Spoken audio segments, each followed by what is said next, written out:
I'll straight up forget it. Like it's just again, like I tell people, I only have so much RAM up there, and when something goes in, something's got to come out. So yeah, no, it's not Yeah, good. it's like the movie Dreamcatcher, uh, based off the book by Stephen King. That's how his brain worked because he was getting old, and if he had to remember something, he had to choose something to throw out. Yeah, Did you ever see that movie? no, I didn't see the movie. I've read the book, but I didn't see the movie. Well, then you know. That's how I described it in the book too. I think. Yeah, That's yeah, probably one of the biggest uses I have for my Apple Watch is the reminders because all the time, dude, I'm having to be like, hey, remind me this, that, whatever. Remind me Because that yeah, I'm a man. bitch. Well, I don't need a reminder for that. You guys do a good job reminding me every day. It's all good. Speaking of, like reading the book and the movie, when was the last time you saw the movie and then read the book after? Do you remember? oh, Jurassic Park. And how hard was that? How hard was it to read the book after you saw the movie? Well, what I don't like about that piece of it is when you read the book first, you get an idea in your mind of what those characters look like. When mhm. you see the movie, and then read the book, Malcolm in the book, you're seeing Jeff Goldblum. So, Sure. but with 9 times out of 10, I think the book is better than the movie. I think there's few exceptions to that. So, I don't know. Do you think it's harder? So the series Silo on Apple TV. So I've watched, Mm, what is it, 2 seasons out, now or whatever. And man, I tell you what, I've been trying to get through the audiobook of Wool, which is season one, for probably like 3 months now. Dude, I can't do it, man. hmm. It is just hard to have seen it already and then to try to do the book. And I agree with you. I mean, the book is always better. Um, what's kind of crazy though is like, you say you've already got folks in mind, and especially once you've seen the movie. And so, I mean, one, the characters they played, the actors and the actresses were spot on as far as what I've read so far or listened to so far. But yeah, man, it is a grind. I think maybe because I've seen 2 seasons of it or whatever, so you kind of already know what happens, and you're waiting for the book to kind of catch up. But it is a slog, man. It's tough. Trying to think of another one I read the book and then saw. Oh, almost all of Crichton's stuff, really. I saw the movie first and read the book, except for Andromeda Strain. I still haven't seen that movie. But, well, no, that's not all Crichton. Either way, not many times have I read or seen the movie and series and then read the book. But Game of Thrones, though, that could be one of those, at least the first 2 seasons, that was probably a little bit better than the book. The first two seasons, anyway. I can't. The way Game of Thrones, because I watched it, we watched it beginning to end, and I, the way it ended, the last couple seasons, I don't even want to read the books. You don't need to. I Right, mean, I you don't even really want to read the don't. books because the last couple I don't seasons think that's his ending though, right? were No, I atrocious. think No, because he couldn't. He couldn't write the books fast enough, right, for them to. So they made up the last couple of seasons aren't based. That's their stuff. From what I yeah. understand, I could be wrong, And but that dude's the slowest rider on the planet. And yeah, people, and whatever. It is what it yeah, is. yeah, and so I just yeah, again, the last couple of seasons of Game of Thrones, it ruined it for me. I don't even want to read the books. I want nothing more to do with Game of Thrones at all. They just ruined it. I dude, want the they've ruined an entire city. yeah, dude. I Yeah, want the H Dubrovnik. Yeah, yeah, I Yep. want the HBO writers to be my pallbearers, so they could let me down one last time. It was atrocious. We went to we talked a little bit about it. We went last year and took my kids, and my wife and I, we all went to this little European cruise tour thing, and one of the stops was Dubrovnik, and that's where it's one of the first places my wife and I went when I was courting her many decades ago. Uh, and then it's kind of exciting. I take the kids back. Hey, this is where your dad first slapped your mom on the ass, and all that other good stuff. And man, you walk in there, and like the very first thing you see is like a little statue of Tyrion, Lannister or whatever, and the picture, and it's like, okay, you walk in there, and it's a little gift shop or whatever. Dude, the whole place is like that. I mean, that's all it is. It's like one. I mean, there were some restaurants and stuff like that, so I don't want to over exaggerate, but it's just you can tell it's all Game of Thrones and way more touristy because of Game of Thrones versus people that were there to actually see the castle or Put the it on the map. scenery and that type of stuff. Right? You got to be happy for the local businesses, in the short term at least. When a lot of people probably made some good money off that, but long term, Game of Thrones is not going to be the draw for Dubrovnik. you know, Well, I mean, you say that. I mean, they've got the House of the Dragon or whatever the hell. I think they're coming out with, Yeah. and the way, That's even how- with the writer, like one of our listeners, Ted, he's like, yeah, the writer, the author, I forget his name. He's like, he puts a book out like every 10 years. But yeah, even with the series now, and I've noticed this trend. You used to have seasons, and I'm talking about non-network television, okay, like NBC and stuff like that. They tend to have their spring and their fall, and it's pretty, on schedule. But when you get to like these Netflix, Discovery Channel, HBO's, Max, whatever, like, dude, it might be 2 years before another season comes out. That is like the wrong recipe to me. mm-hmm. I mean, I guess they're maintaining the interest, but it's got to the point where you've almost got to go back and rewatch the previous season because it's been so long. And I've gotten to some episodes, some seasons or some shows that I just don't care. I lose interest. I'm like, dude, that was like 24 months ago. You know how much has changed in 24 months? I was like, I couldn't care less anymore. Yeah, it's going to be like that with Three Body Problem. That's why I'm watching it again just in case. Well, that one you almost have to watch again just to get it, right? Yeah, I yeah. mean, you almost have to watch it a couple of times just to start picking up pieces of it. There's a couple movies like that where you have to watch 2 or 3 times to like, oh yeah, I got it. Yeah, what's it called? I had to watch. I didn't have to, but it was instructive to watch Inception more than once. Right? Oh, yeah, You watch absolutely. Inception is actually better the second time, which is amazing. But and I think I said this 2 episodes ago. We're going to be old men repeating ourselves over and over. But the movie Tenet, a lot of people like to crap on that movie. Dude, I catch something new every time I watched it. And I've probably watched it 8 times. I'll catch something new. I'm like, oh, that's what that was. Because, time travel is just it's paradoxical. And a lot of people say in Tenet that Nolan out-Nolaned himself with the time travel, and he kind of did. Have you either one of you guys seen, or anybody in the audience? Well, you can't respond, but maybe you could do us a solid and drop a comment on YouTube or something. Have any of you guys seen? Oh shoot! Now I'm going to blank on the name of the movie. Predestination. Have you guys seen that? It has Ethan No. Hawke. So No. check that movie out. Do me a favor, one of you guys, please, Roger, maybe write it down or something, or Josh, watch Predestination and let me know what you think about it, because it is an awesome time travel movie, probably the best one I've seen. Ooh, it's been out for a while too. It's been out for over a decade. It's based on a short story by Robert Heinlein, called All You Zombies. And Heinlein wrote it. You could look this up. It might have been the 70s when he wrote it, or early 80s. And he touches on some modern things we're going through now, way back then, with a totally different lens on it. And if you watch it, you'll know what I'm talking about. You're like, oh, that's what this is. Yeah, check it out. I highly recommend that one. Yeah, I'll look at that. And I'll tell you this, you need to add this to your list, especially along those lines. I think I brought it up before, but it's on Netflix. It's called Dark, and it's in German, right? So you have to do the subtitles, whatever. Dude, it is fantastic. I'm going to put that on the list right now. So you put the subtitles on, you don't do the dubbing. Yeah, I do whatever, English subtitles, whatever shows on the Netflix, if I recall correctly. But I remember we put the first episode on and I was like, I'm not, you've got some folks that are like movie buffs, like foreign movie buffs that like they dig that stuff. But I think now as I've gotten older, several years ago, we turn on closed captions for everything now. And dude, I pick up so much more with the closed caption going on. So then when we started watching Dark, it was a very easy transition. Dude, 30 minutes, first episode, you're hooked. It's done. And I think there's 3 seasons or something like that.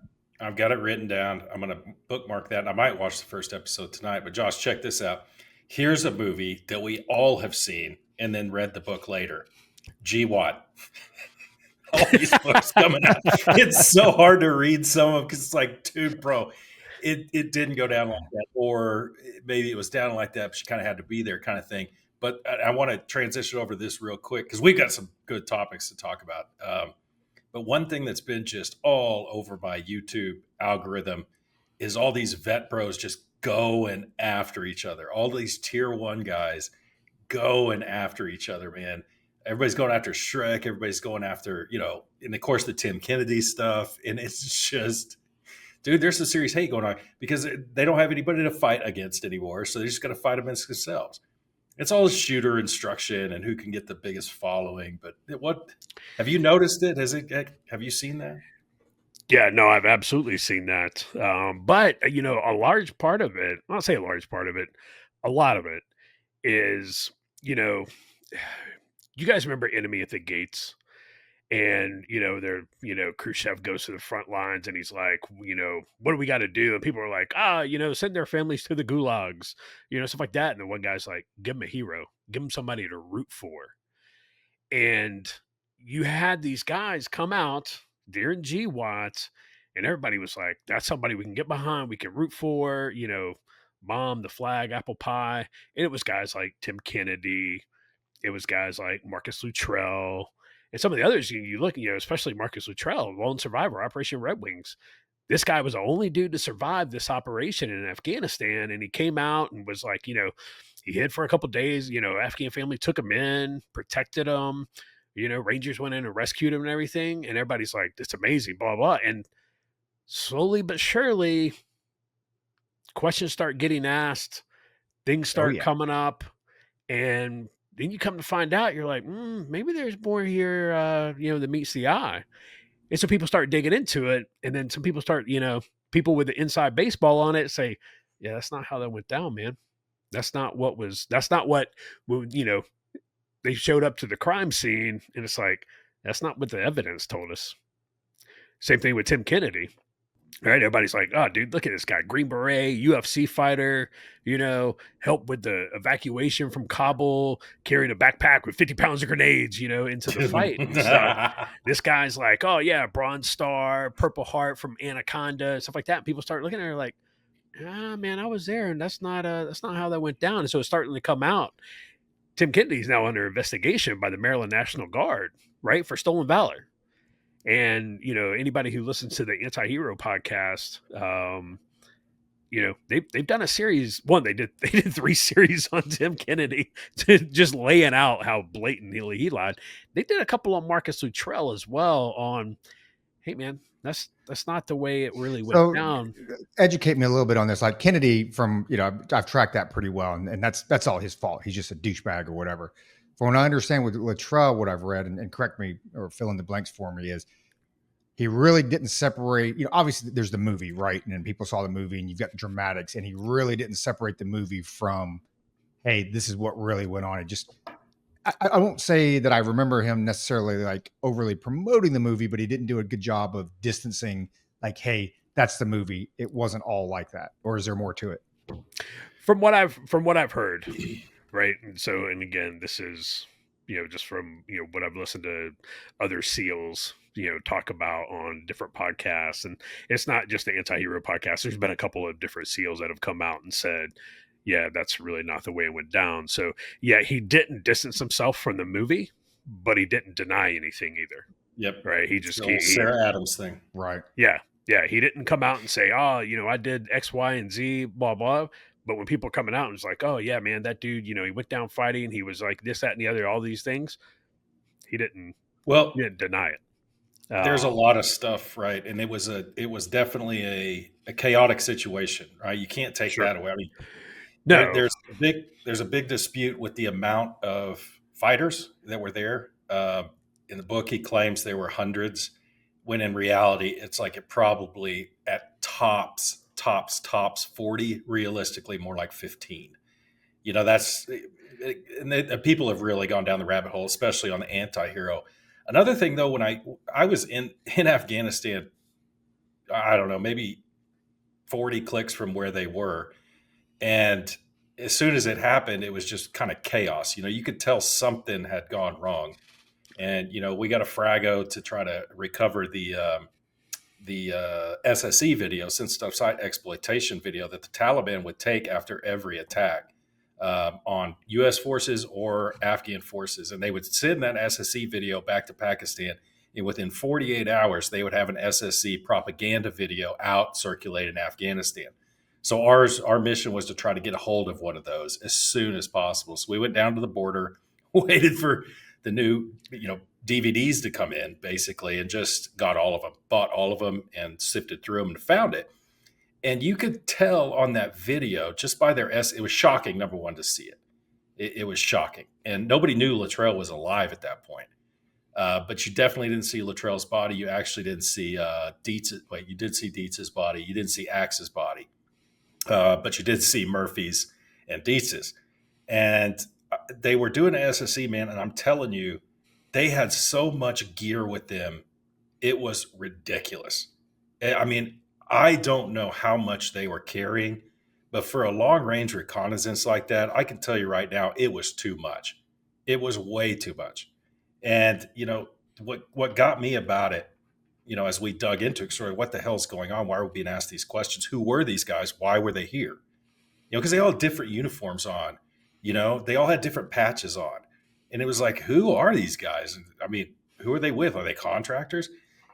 The big thing, and I'll shut up about it, kick it back to whoever, is the big thing that even in the movie it shows is communication, dude. There was no communication. There was no deconfliction. One guy that I've been watching on YouTube quite a bit lately, I can't remember his name. He was a 18 Charlie, and the commo guy in the SF, and he's like, dude, he lays it out. At the end of the day, his radio wasn't filled, or the commo or the crypto rolled over overnight, and it just wasn't filled with the right crypto. And it's like the satellite phones, that shit should have worked. No ridge is going to block a satellite signal. So therefore, they had to use the Thuraya. That eventually worked, but their SATCOM wasn't working. The only explanation for that is their crypto wasn't filled, or it had rolled over and it was no longer a thing. So commo brought them down, and lack of deconfliction brought them down, because, dude, higher headquarters did not know what was going on at all when that went down. Yeah. So anyway, I'm on my soapbox on that. I'm off it. No, and that's kind of what they laid out in one of the podcasts I heard. And the other piece of that was when they got hit in the ambush that killed everybody besides minus Luttrell, was there wasn't a whole lot of communication between them either during that. It was basically they all just kind of did their own thing. And, when you look at it, it's, three dudes bought it. And again, I wasn't there, so this is completely armchair, quarterbacking. But, just based on, what I've heard from folks who, again, the inside baseball is the trail didn't necessarily stay around to find out. Right. Well, kind of, the situation, what was going on. There were some accusations that, once Murphy got killed, that everybody just kind of did their own thing. And one of the things that he did was, I'm out of here. Now, again, complete conjecture. That's, just based on what I heard. The Shrek stuff, man. So if anybody, if you listen to, you hear him on the Anti-Hero podcast a few times. He wrote a book. He's written a couple books, actually, and they're really good. Pete Blaber. So Pete Blaber was the ground force commander for Special Operations Task Force, in Afghanistan for Anaconda. And he laid out, what happened to Anaconda and, a little bit before that, Tora Bora and everything. And one of the accusations that Shrek made I think he made it on Sean Ryan, if I remember his interview correctly, or one of the others, but that there was Anti-hero. There was some Black Hawk helicopters that came and whisked Osama bin Laden away, right? Because, the deep state and the New World Order needed the global war on terrorism to keep going, so they could fill their coffers, with money. And one, on his face, you're like, that's absurd that's something that people would have known, people would have seen, and people, he pretty much he just spelled that quick. He was like, I don't know where he got that from, but yeah, no. And if you listen to Shrek, he's got some great stories, but some of those stories are embellished a lot, a lot. And you listen to him on Sean Ryan, and you're like, this is a crazy person. Like this is a straight crazy person. And now he's dating one of the Real Housewives of Orange County or whatever, because he was a bodyguard for Heidi Montag or somebody, and now he's now he's dating one of the Real Housewives of Orange County. Is not going to work out well, dude. bro. That's gonna end poor. That's gonna end in a Maury Povich, just Jerry Springer show. That's how that's gonna end. I saw it was on like TMZ or Fox News or it's something. I saw it on X.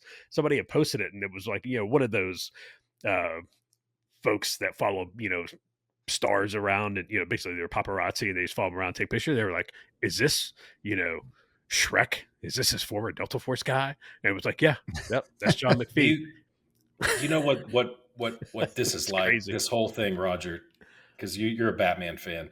No, you're not. You're Superman. But you've seen all the Batman. I'm a Superman guy, yeah. But you've seen the Batman stuff. And this reminds me of The Dark Knight, and when The Dark Knight came out, right? Where you remember Morgan Freeman, Bruce Wayne builds this thing where he's surveilling all the cell phones of the city, and Morgan Freeman's like, I'm not going to do this. And he goes, type your name, when we're done, and it self-destructs and everything. The whole one of the themes of The Dark Knight was sometimes you can't tell the people the truth.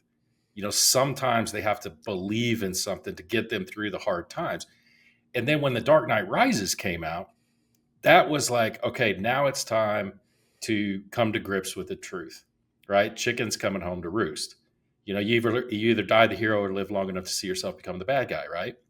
Now, tying this back to Marcus Luttrell, and thank God he didn't die. Thank God he didn't, right? Wish all those guys were alive. But if he would have died up there in the mountains with them, they would all be heroes forever. But instead, he lived through it. He was a hero for a while, a hero that a lot of people needed, but the truth is going to have its comeuppance someday. Same thing with Shrek. Same thing with all of these guys. Rob O'Neill, the Navy SEAL, all these guys, dude. I guess the best policy is what Trump should do is say nothing at all. Just say nothing, bro. You can live without the money. It's like anything though. It's you go fishing, and every time you catch, you tell the story about catching the fish gets a little bit bigger, right? And next thing you know, you had a little 4-inch little, puddler, and next thing you know, it's 12 inches. So there's always drunken war stories. We do it. Half our show is full of shit anyway, and embellished and exaggerated or whatever. I think there's a difference between sitting around the campfire shooting the shit and profiting off of it, right?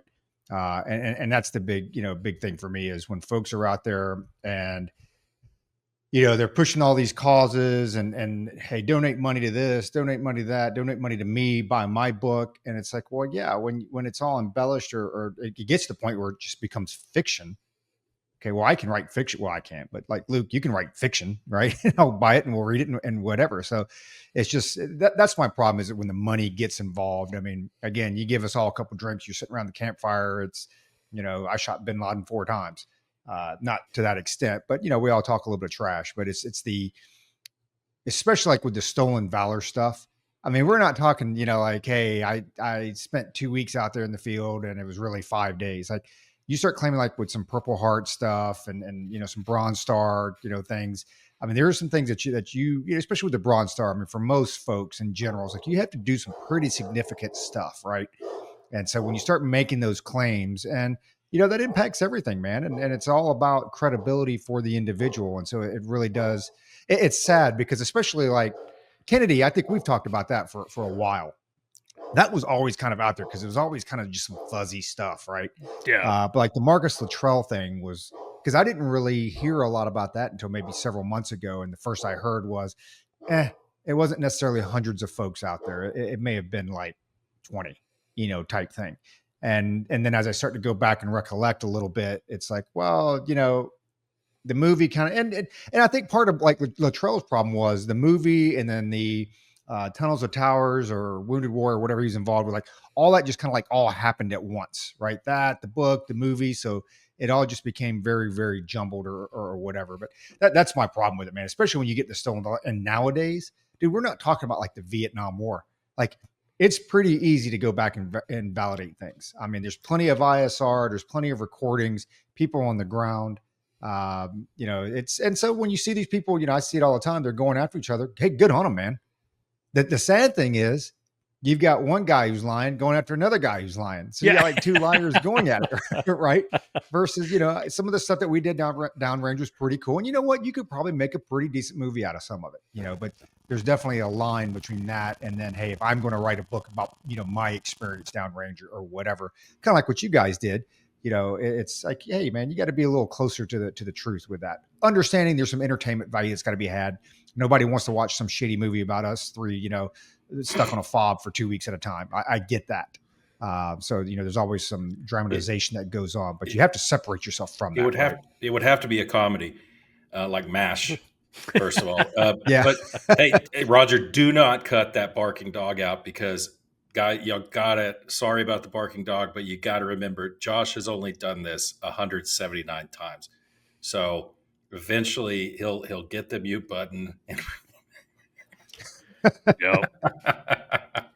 Yep. And on the, with the Marcus Luttrell thing, the thing that pissed me off, and even from the beginning, with the movie and the book, and like lack of comms, and Luke, you beat it up pretty good. It's like, dude, especially for a mission like that, right? We're not talking about like capture killing, bin Laden, where, hey, maybe, you're going to plan there's a 90-second outage, yada, yada, yada. One, there's a lot of things that failed, but lack of comms, man, you never, especially with a force that small out there like that, there's no way in hell. There is no way in hell I'm going out there with a lot, lack of comms. It's 2 is 1, 1 is none, right? You always have to have a way to communicate back to the rear and to everybody else. If anything, it's like they say, with some of the stuff that we've dealt with, it's not that I care what anybody else has to say or whatever, but like when I need help, when the crap hits the fan, I need to know who I can call, right? That's going to come save me. I know Josh is going to say something, but man, I just heard, and this guy verifies this guy, of course, it's his word. But according to him, and this is the first time I'd heard they didn't make any of their comms windows. None of them. They didn't make any of their comms windows. And they did not bother, because their E and their pace plan, their emergency, was the Thuraya. And they didn't bother to use that until they were already under fire. Unbelievable, bro. I'm sorry. Look, again, I wasn't there. I get it. But I do know this. I put it in the chat. Dude, the simplest thing. You can't do one without the other. Shoot, move, and communicate, dude. You have to do all three. Yes. And whatever. That comms is your lifeline, right? That's your absolute lifeline, and we preach it. We teach it. Is you got to have a pace plan, and if you have a comms window, and you don't make your comms window, things have to start happening on the backside. Right? Things have to start happening on the backside, because it's like, okay, well, you didn't make your comms window for one reason or another. And like you said, you have a sat phone. At the end of the day, if I can see sky, that thing should work. Right? If it's got and things go in motion, right? You miss your first check-in, things automatically go into motion. Things start happening on the backside, right? The events are now in motion, which can't be undone. So I would highly recommend, and if you really, really want to be upset and just mouth hanging open and all, listen to the Anti-Hero podcast they did on Anaconda, specifically about John Chapman.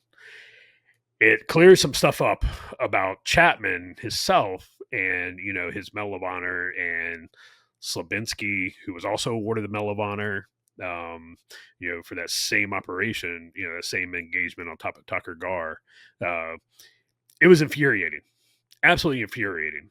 And it is a textbook example. And, and Pete Blaber laid it out so well. And I used this in a class last week, was making senseless decisions.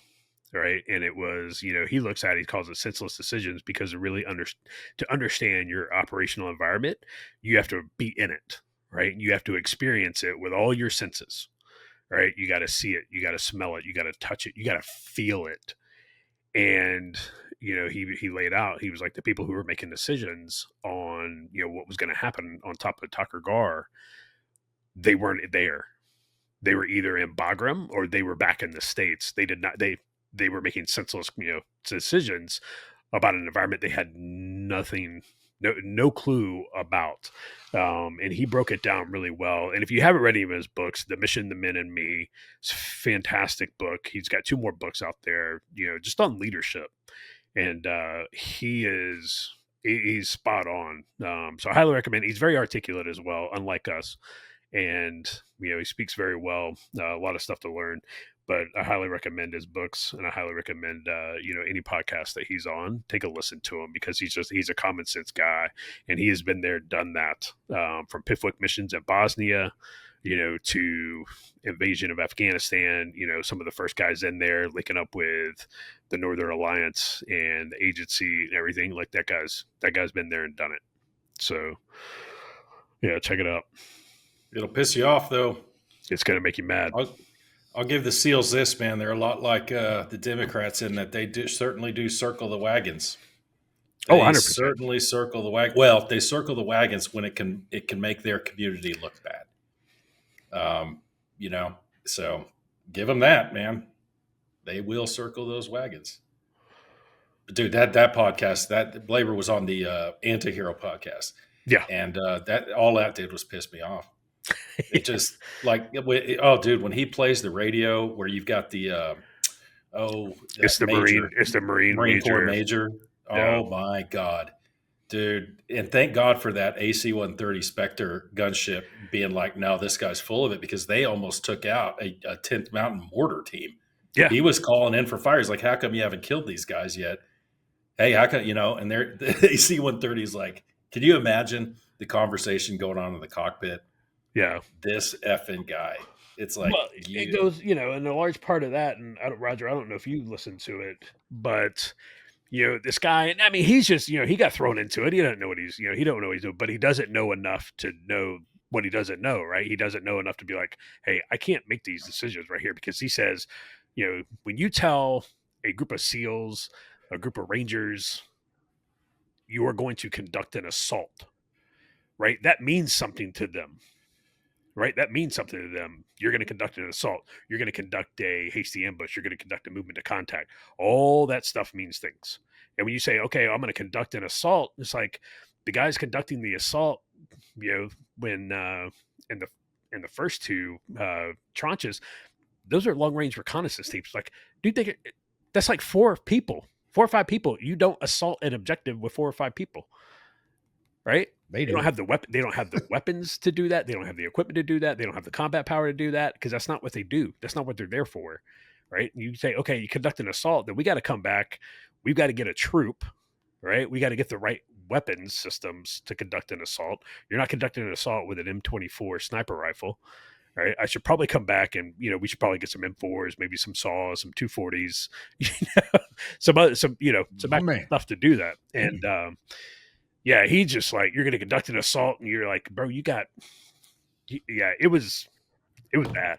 It was really, really bad. You just saw how it just went from bad to worse, because people made senseless decisions because they weren't on the ground and they weren't listening to the people who were.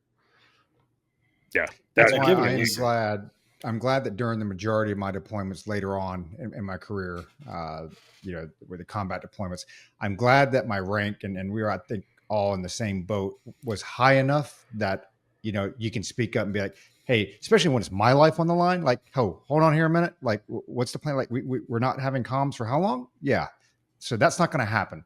I'm glad that because we both saw a lot of operations going down there, and a lot of these guys, especially with the Ranger Regiment and this and that, they're young 20s, E3s, E4s, whatever, and dude, they can't speak up for anything, right? And if you have bad leadership, bad planning, going back to the basics, Luke talked about shoot, move, communicate, and somebody doesn't plan for all 3 of those effectively, it's like, man, you are going out on a very bad mission, and you'll be lucky to come back. And I'm just glad that we were high enough in rank to where we can be like, hey, I have an objection here, and somebody would actually listen to us, Well, that's why they sent Blaber there, man, to call that stuff on the ground. He got that taken away from him because somebody didn't like something he was doing or whatever. And but I'll tell you, those boys at Bragg, man, they do know how to plan, and they do know how to rehearse. They're very, very good at that. Now that was one of Well, his and things was don't send them up there. They haven't had time to acclimatize, nor have they had time to rehearse anything. Yeah, And well, whatever. It was what it was. And and there were a lot of bigger issues with that because 10th Mountain got involved, right? The mission had transitioned from Special Operations Forces to, Big Green Army. And for those of us that have ever been in the Big Green Army, that usually does not bode very well, right? And so when you look at, especially with Operation Anaconda, where 10th Mountain wanted to get involved, hey man, they operate a lot different. So I mean, there are a lot more challenges there that were definitely harder to overcome. sure. Yeah, it was. I mean, at first they didn't even want to believe, Pete Blaber and his intel team, when they were like, "Hey, everybody that we've talked to here says, this is where, everybody's kind of holed up, and what's going on and everything." And they were like, "Oh, well, our imagery doesn't show that, and blah blah blah." And it was like, okay, well, I mean, the goat herder guy says, "Hey, they're in Shawnee Coat." I don't know where your intel analyst sitting in, on the inside the Beltway in DC thinks they are, but right, the guy who lives here, the guy who sells them the goats that they're eating, he says they're there. So I'm probably gonna go with that guy. Before the dude sitting in the basement in DC who didn't even know where Afghanistan was on a globe, until the week after 9/11. So, but yeah, man, it was a mess. That podcast will make you angry. And Luke warned me, and I listened to it, and dude, I was angry for a couple of days after that. I was like, And they're the worst, dude. The reach back analysts that have never gone anywhere. I spent, and I won't get into all the details, but I spent more of my life than I wanted to explaining to somebody back at bowling the cell phone situation in Eastern Afghanistan along the border. Like, why don't you just pick up the phone and call them? I'm like, are you high? Are you stupid? Like, we're trying that, and just explaining them like, hey man, we don't always have control of the towers. Towers change over at night. You'll be lucky the tower's even working. Well, then you just pick up a payphone. Yeah, because we got payphones everywhere around here, you dumbass. Hey, you gonna go down to the local Hawala and dump your quarter into the my payphone? Lord, dude. I love it. I had it. You know what? And there are good analysts out there. No, there are. I was getting ready to go. I was actually getting ready to go to Ecuador. And so I go see our analyst and was like, all right, man, talk to me. And he starts rambling on. And I was like, okay, yeah, that's good to know. Okay, cool beans. And then he was like, in the exchange rate, I think the exchange rate like 1 to 10 or like 1 to 20. And I just kind of looked, I was like, hold up. I said, Ecuador uses the dollar. This dude looked dead ass at me and goes, are you sure? I was like, yeah, man, I'm pretty sure Ecuador uses the US dollar. That's their currency. And he's like, well, the exchange rate will be 1 to 10 or once. I said, in what world is that possible? I'm going to go ahead and give you my dollar. Just give me 10 back. We'll be good. Yeah, I was like, I just looked at him. And after that, I was like, dude, after that, I stopped going to that analyst to get my my pre-brief before I left. So I was like, you don't know what you're talking about. I can Google stuff. I'll just research it on my own. Thank you. My favorite was when I can't even remember what it was, but some event was supposed to happen in Afghanistan outside of Kabul, right? So one of our sources reported that this event was supposed to happen. So we come back and write it up, and an analyst comes to us and said, "We already know this is going to happen." Granted, like this is a CI human analyst, right? Who's doing validation. Yeah, we already know this is going to happen. This guy's full of, he's just, I'm like, no, this validates that this guy, it could mean that he heard it from somebody else. Sure. But that's your job to figure out if he did. You don't just dismiss it out of hand. This could be a really good thing or it could be a bad thing. I had to explain to this analyst, and this is an analyst that's been doing the job for like 15 years. And it's like, what? Oh man. Speaks to his veracity. Whatever. Yeah. That's crazy. It's like, and it whatever. Multiple sources, right? Yeah. Multiple sources. So anyway, I really want to transition to this other thing. The Gen X, Gen Z, boomers, millennials. Dude, Roger kicked the hornet's nest over, and holy shit. There's some Gen Z that are, man, when they get down to their Starbucks, bro, they are coming after you. Where did you post? Is it under your Yeah, yeah, under my Yeah. burner. Well, not anymore because Luke just outed you. who Yeah, I know. cares? He's It's my verified anyway. He's yeah. verified anyway. What is it? My dead name or whatever? Yeah, Yeah, your whatever. dead Yeah, name. it's my dead name. Thanks, Luke. Yeah, I responded to Wall Street Apes, and I was just like, dude, I literally put just because, or I put because most of today's youth don't want to work for it. And I'll read the post. He's got up there. Young Americans no longer see the point in working. Everything is so expensive. They see no future. And by young Americans, he's talking about young adults, okay? 18 to 25 ish. You could probably expand that out to 30. There's no reward for our work anymore. Younger generations have no hope. They're betting on the world to end. How are we going to do this for the rest of our lives? And I just blah, blah, blah, blah, blah, blah. It goes on. And I just put because most of today's youth don't want to work for it. And then there was a couple replies back for, dude, you just get straight hate. And what they don't realize is they prove my point just in their responses. It's like you're proving everything I'm saying. And I think at the, I'll summarize it so I don't go get too winded on it. But I was replying to one of our listeners, Damon. He actually had a pretty good summary. But I was like, yeah, zero commitment, no accountability, no sacrifice. But I want everything now. And if I can't have it, it's your fault. That about sums it up. And man, I tell you what, people got pissed. And it's like, you're pissed because it fits the bill. That's what it is. And then people call me a boomer. And then I'm like, you guys are just morons. Here's a guy who works at a vape shop in the Pacific Northwest says, I don't know, man, the 60 plus hours I'm putting in just to barely scrape by doesn't feel like not wanting to work for it. It's like, bro, you probably live in Seattle or Portland and you work at a vape shop. You work at a vape shop. So this is a they prove my point. This is a wide open thing that we're definitely going to go down the rabbit hole on. It's going to be awesome. Look, man, to Roger's point, Gen Z and millennials are not willing to make the sacrifice to get where they want to go. They want to graduate, like Roger said, they want to graduate college and have their 4-bedroom house, a 4-2 2-car garage, 2 modern vehicles sitting in the driveway and a nice fire pit and patio out back. And they want their Hulu and Netflix and Disney Plus and Paramount, up on their big flat screen. And dude, do you know how long it took? You know how long it took us to get to that point?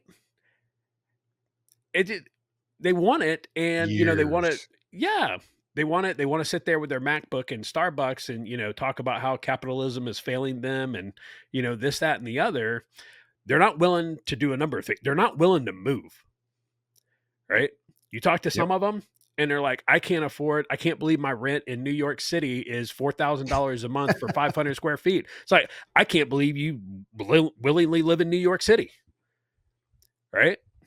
It's like, it's like when I retired, I had a number of job offers up in the DC area. I could have moved back up to DC and, started at 160 to 180K in a job. But it was like, well, one, the cost of living is high up there. 2, that place sucks. And I'm not doing it. I will make less money, live where I live. And guess what? I can afford a lot more house and I can afford, a higher quality of living than I can if I live somewhere expensive. So we willingly made that choice, and so that falls on deaf ears when people aren't willing to move. When people aren't willing to make the sacrifices they need to make to get where they want to be eventually. It falls on deaf ears with me. Like, I don't even want to hear it. World's smallest fiddle, just for them. I'm not going to sit here and say that the housing market doesn't suck overall compared to what it was 20 years ago. I'm not going to pretend like that, but I think I've said this a number of times on the podcast, a number of times. The year was around 2011, 2012. That's a while back now. And I swear to you guys, I could see this coming. And you can ask my daughter or my stepson. I lived in this apartment in San Antonio when I first moved there, and they'd come down and visit. And, I became to be known to them as the whiteboard guy. And I would break stuff down to them on a whiteboard that was in my living room because I love a whiteboard, man. And I broke it down to them. It's like, what you guys see right here, or I broke it down that y'all will be the first generation in quite some time and you'd have to go way back, who's going to have to work harder to maintain the same quality of life that your parents have. It hasn't been like that in a very long time. You go to the silent generation, the greatest generation, the boomers, Xers, all that stuff. We didn't have to work as hard to maintain the same or standard quality of life as our parents, right? Like, I don't know about you guys, but when I moved out of the house to go to college, my standard of living took a hit, and my parents were even helping me with college, right? But I mean, it took a hit coming out of college. Man, when I joined the Army, I wasn't living that great. My first duty assignment, I had 2 roommates who came down to 1. I was a staff sergeant before I had my own room, right? It took some time, man. It took a lot of time. And, there's a reason they say, when you get to be in your 50s and 60s, those are your prime earning years, especially your 50s, because it took you that long to get there, right? And I don't know. So I broke it down. I got into my own little Twitter rage thing, and everyone was raging at me. And I'm just like, I don't know what y'all are talking about, because Josh hit it on the head. They want they want to get out of college, get their first job, and have the same quality of life their parents have. And with Josh, in his case, he's got a nice house. He's got a pool. Well, hell, both you guys got nice houses. You got a pool out back. You can afford to, buy a car and all these things. You can afford nice vacations. They want that now. Fact is, you hit it on the head. They ain't going to get it for another 20 years. So this guy is, giving me crap on Twitter. So I'm like, well, let me confirm my biases here. Let me confirm that I'm not just biased. Let me overcome that. So yeah, Josh hit it on the head. People not willing to move. They're not willing. Another thing before I go down my proof rabbit hole is all these. It seems to be that younger people, one of the most important things for them is to find a job that fulfills their soul. I just don't know if this is me. And recently there was this chick that came out on Instagram, 3 kids, been married 10 years. And she goes on an Instagram rant about how she broke it to her husband that she's filing for divorce because she doesn't know who she is. And in the same breath, she goes, and I can't be myself around my husband. It's like, bitch, you don't even know who you are. Wow. How? And it's like, man, so it's what's the most important thing for her is self-fulfillment. In other words, belly gazing. And we can afford to belly gaze when we're very, very fortunate. When our stomach's not rumbling, we can afford to look at it in a whatever. So Roger, I took a look at 3 different places: Abilene, Lubbock, and Amarillo. And I looked at a few factors. Number 1, the housing market. Okay. Number 2, the job market. And then I just went ahead and I said, you know what? I grew up as a latchkey kid. I think I turned out pretty good. Both my parents worked when I was going to school. We managed to get by. So let's just say, based on the job market, and I looked at all sorts of things: state jobs, city jobs, and private sector. I think it's realistic for a couple to get out of college. Let's assume no student loans. Okay. Let's say they managed to get through with some kind of certificate from a community college. You could walk into a job paying between $40,000 and $50,000. Now, it ain't going to fulfill you, but it will pay you $40,000 or $50,000. Okay, it'll put money on the table. So, a combined household income, 2 married, that's very important, of $100,000. They can afford about a $250,000 house, maybe more. So I looked at Zillow, looked at Realtor.com, $250,000 houses. There are plenty. And that's just the bottom line. Now, are they 4-bedroom and 4.5 bath? No.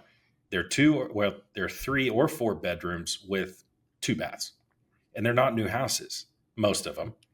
But my point is, it is possible, but you're not going to have the job that fulfills you. You're not going to have Netflix, HBO, Disney Plus, Hulu, your iTunes, your Spotify. You're not going to have, maybe you not be able to get the new cell phone every year. You're not going to be able to go to all these concerts you love going to. You won't be able to, go to Coachella. And when we say sacrifice, I've maintained for a long time that these kids are willing to work. And Josh is right. But we're not talking about sacrifice with work. We're talking about sacrifice a quality of life. So I've said my piece for now and kick to Roger. No, it's the immediate satisfaction. You hit on the head towards the end there. When you talk about quality of life, especially when we were young growing up, and I do that in air quotes, and what they consider quality of life and acceptable standard of living. You know, when we moved out, like when I moved out for college and when I joined the Army, I mean, really the only thing you had back then was cable TV. Now, don't get me wrong, my parents had a nicer house and we had more land and nicer cars, yada, yada, yada. But when I moved out, really the only thing, the luxury item, right, that I consider luxury was cable TV, because we didn't have cell phones and all that stuff back then. The problem is a lot of these luxury items now have become quote unquote necessities for these young adults. And so when you get to disposable income, there's very little left because they're using their income. One, we will talk about debt here in a second, but they're using their income on these items that they believe are necessities, and they're not.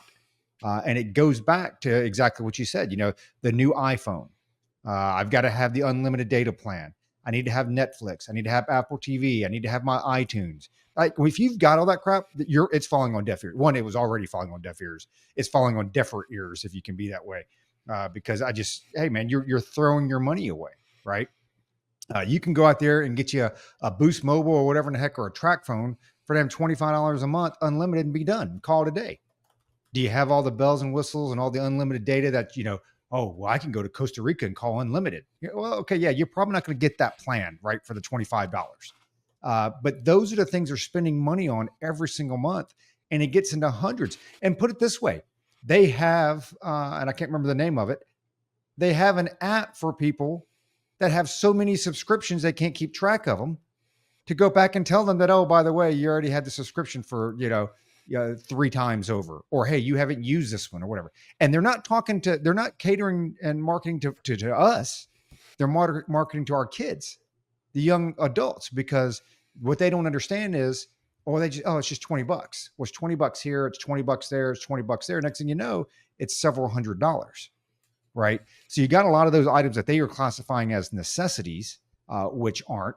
And then, like Josh said, they want to walk out and walk into the same house that they're just leaving. It's like, look, it took me 3 decades, to get to that point. When you talk about the debt itself, I did another post earlier today. Hey, by the way, you can graduate college with a worthwhile degree without going into debt. And a couple of posts put on there, how am I expected to pay for this with student loan debt? Hey, bro, student loan debt's your fault. That's your problem, not mine. I've got 3 kids, paid very, very little ones in as far as money goes. Now, some of it was through the Army. I'll tell you, like my daughter, man, she got a full ride scholarship. She got a full ride scholarship because she's like, hey, man, if I want to go to the better schools, then I need to earn my keep. And this is how I'm going to do it, by getting good grades.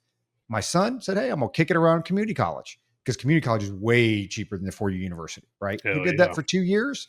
And then he took that and went to ASU, graduated from ASU. And he's, half the price of a normal, 4-year university. And guess what? They both lived at the house. You think that was the cool thing to do? No, because like when my daughter went to PA school in Savannah, this pisses me off, because they all sit there and they bitch now because they all graduated, right? But they all wanted to live down by the river. Now you can tell me how much, a 2-3 bedroom apartment, condo, townhouse down by the river is costing. Okay. Now you have no job, you're in school, and this is going to go on for 3 years. So that is all paid for in student loans.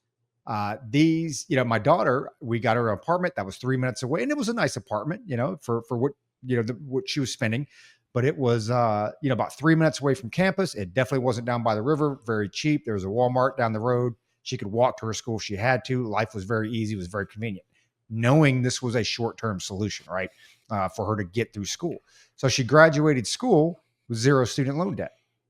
Now, most of her friends owe $200,000 and $300,000 in student loan debt. And I remember insane. It's insane. And you know what? It's the kid's fault. It's also the parents' fault, right? 100%. Because I made sure that with my kids, I beat that into them and educated them. Hey, look, I got it, babe. You want to go to Padre Island with all your buddies and drop $2-3 grand? It's like, now's not the time to do it. Stick to your guns, be disciplined, do what you got to do, get through school, because now your vacations will be in Paris, not Padre Island, right? Because you won't have that debt. And that's what's happening. These kids are coming out with, not only just the money they're spending every day on stupid shit, but they're coming out with student loans that they are paying. I mean, I put it this way. They're going to pay $2,000 a month every month for 20 years and still not have paid off the student loans. And you know why? Because they basically financed that beer they bought, down by the Riverwalk. They financed that beer they bought for 30 years. They Yeah. financed, going out and eating at Applebee's every night for 30 years. That 3-bedroom townhome that they wanted to party in all the time, they financed that for 30 years. Y'all heard of So BNPL, right? They're also doing BNPL. Y'all heard about it? No. BNPL, it's a new thing. It's called buy now, pay later. I definitely know you guys have yeah, heard yeah. of you can finance a pizza. Now, there Jesus. is no interest rate on it because then it would be a credit Yeah. card, but there are late fees. There are fees for it, right? So you're still financing a pizza, a meal, whatever, a purchase on Amazon. And I think there are 5 companies right now supporting this. And believe it or not, it's Charlie Kirk is the one who, I think it's, Charlie Kirk. He's the one with the eyes really close together, right? I think, yeah. I think. He's the guy on the college campus. Yeah. Charlie Kirk. Yeah. So he's the one that's blowing the whistle on this. He's like, man, that's payday loan right there. That's payday loan scam. Yeah, it's payday loans. And, I know we're all against regulation and everything, but dude, there's predatory lending too.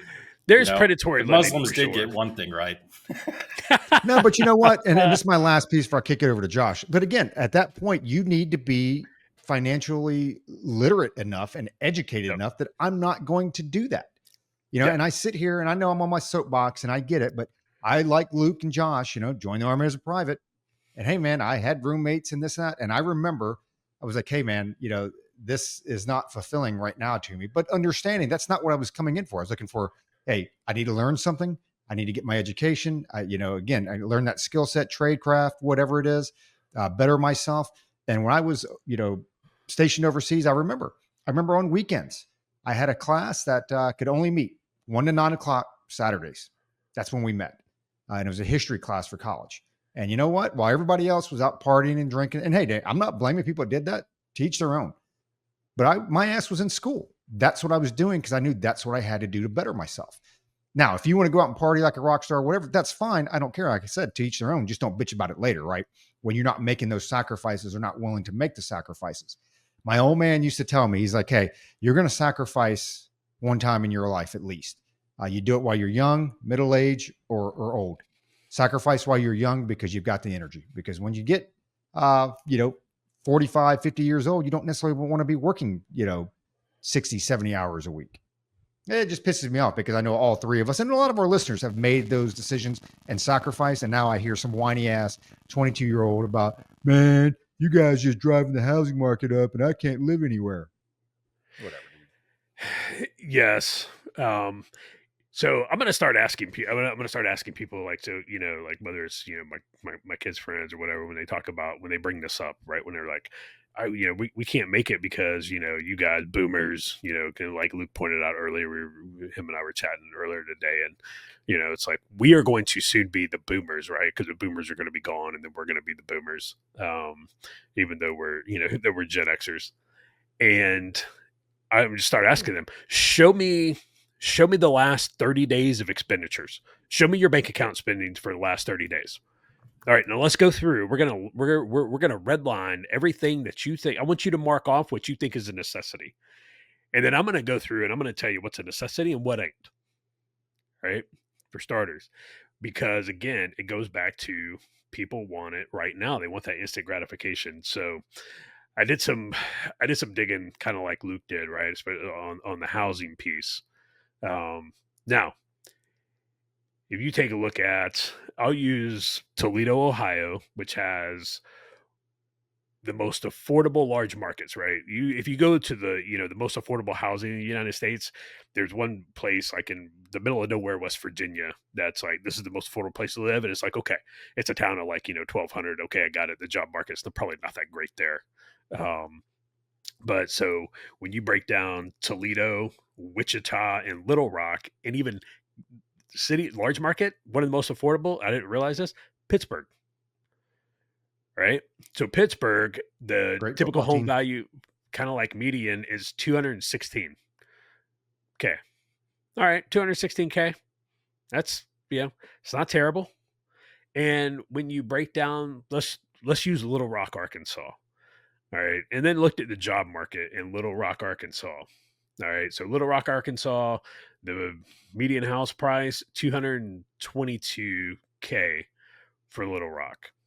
All right. And then you look at the job market, the job sectors that are growing: healthcare, education, and hospitality. It has modest job growth year over year. The unemployment rate is 3.3%, which is below the US average. And when you look at healthcare, tech, cybersecurity, and hospitality, it's all growing. All right. It's growing at a rate of 4 to 5% a year in Little Rock. They're putting in an AI center in Little Rock. All right. Let me ask these kids, I ask these, these Gen Zers and millennials, stuff like that. Did you take advantage of the cybersecurity classes at your high school? Because Hell no. You got their because sociology degree. Exactly. Because a number of high schools offer these courses now. They offer coding, the Python, right? And so did you take advantage of that? No, you didn't. Okay. Well, hey man, that's, you wanted to take humanities and, you wanted to, help the homeless people in New York City who don't even know you exist. Okay. Got it. Right. So when you look at that Little Rock, with given interest rates and everything, you know what your average mortgage comes out to be a month? $900. With the current interest rates, all right, and this is all Chat GPT, populated, comes out to about $900. And it's like, okay, so if you make, let's say, $50,000 a year, which is, for Little Rock, that's a little bit below the average. But dude, you're coming out of high school, you're coming out of college, and you start off making $50K a year. You're not doing bad. That's fine, right? And that's not a forever job that you're like, hey, I'm just this is my job for the next 50 years until I retire and die. So, but how many of those kids are willing to move to Little Rock, Arkansas, and like Luke, None. like Olive, right? Like, oh, you're not willing to move out and live in an apartment, for a couple months until you find a place and get your feet under you and get on the ground. Oh, you don't want to do that, right? I wonder how many, I didn't look it up. I wonder how many Gen Z and millennial, I wonder how many that have graduated high school still live with their parents. I'd be curious to know that. Like how many? Probably quite a bit. Yeah. It was more a couple of years ago with two of them were, I know for a fact, were living with their. Because nobody's willing to leave that comfortable safety net. So for Gen Z, and this is just a Google AI overview, they estimate between 1/3 to a half still live with their parents. Yeah. That's absolutely wild. Dude, I would, if I graduated high school, let's just say you didn't want to go to college right now. You're just like, man, I'm not ready for college. I'm not mature enough. That was me. That was 100% me. Right? Dude, you know what I'd do? I'd go out west somewhere, find one of these seasonal tourist jobs, like up in Alaska. Dude, I'd go work up there for, a year or whatever. This may shock my parents, but after high school, I was seriously considering going up to New York City and being a bike messenger. I had job offers, man. You remember the bike messengers when that used to be a thing? I was seriously considering that. But some of this, sometimes I feel like it's not fair, right? It's not fair because it's anecdotal, right? Now, all three of us have had very similar experiences. But I find myself, well, it is kind of anecdotal because I've been pretty lucky and all this stuff. But I think, that option's always out there for them. It's always out there for you. I happen to be lucky. I got to go into the Army to do something. Wasn't cool at first, but after it was awesome though. When I went to DLI, that was freaking awesome. With the DLI in 1999, 2000, holy cow! So I was lucky, right? But again, we could go down this road where people look at the military. It's like, that's not fulfilling. I don't want it. Service is not a thing either, by the way. Like, get the same thing with cops. Nursing is still out there. Teaching is still out there. Those are, I would say, those are service-related professions. But soldiering, man, that will do. Or being a member of the Department of Defense, any armed services, that's going to afford you a lot of opportunities, even if you just do one enlistment. That's it. That's all you really need to do. And that option is out there for them, man. It really, really is. That's one reason. And I'm sorry cutting you off. That's one reason, because it does fall on deaf ears, because, dude, I did 3 years as a recruiter. You know how many kids told me to go F myself? Probably 90%. And those are the same ones that are sitting here on X, them and their kids. They're like, man, I can't get a job and That's the guy my working at the vape house, shop in my Portland. Netflix. Yeah, exactly. I'm like, no, you know what? I found very, very few people. I mean, don't get me wrong. You got some folks that are not qualified. And, hey, a lot of them aren't qualified because of poor life decisions. So I don't even count them. But I was told, more 9 times out of 10 to go F myself. And a lot of times in those, exact words. So I have just zero sympathy. Yeah. And I don't know. Again, this is kind of I kind of hinted at it earlier, but I kind of wanted to touch on and get y'all's thoughts. Uh, I said earlier that I grew up latchkey. Both my parents worked. I let myself into the house. It was a very independent way to grow up. You guys know the feeling. I mean, it feels good. And that's why Gen X is the forgotten generation, is what I call it. Because, dude, we just want to be left alone. We want it to be like when 100%. we were 9 years old, riding our bikes in the summertime with our friends, with our parents never checked in on us. They never did. They just hope for the best, I guess, and be home at the end of the day. Don't go too far. And we love that. And we didn't know it at the time, but we really appreciated it. And we didn't see ourselves as neglected or anything like that. We had to make our own fun.